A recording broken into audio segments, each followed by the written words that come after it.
आइसक्यो। बाटोको दशा यस्तै छ यो बाटोको स्थिति। अहिले हामी कालो पुल आइपुग्यौँ।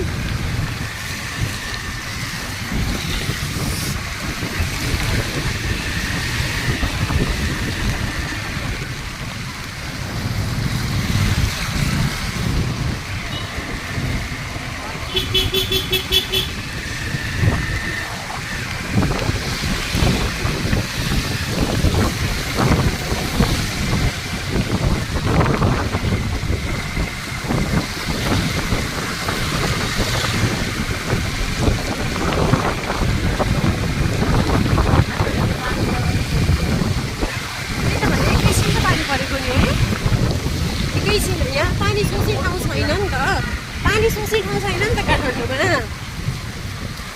यस्तो छ दशा, पानीको बहाव पुरै माथि माथि छ। जबकि बिहानसम्मको यो खोला खाली खोला थियो र अहिले म अफिस जाँदाखेरिमा चाहिँ यो खोला एकदम पानी थिएन। अहिले चाहिँ म फर्किने बेलामा अहिले यस्तो भइसक्यो के।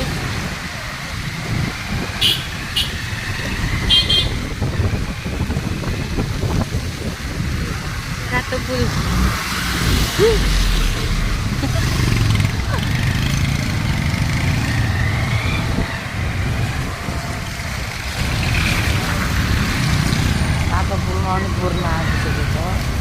रातो पुलबाट त अब पानी माथि नै आउन लागिसक्यो।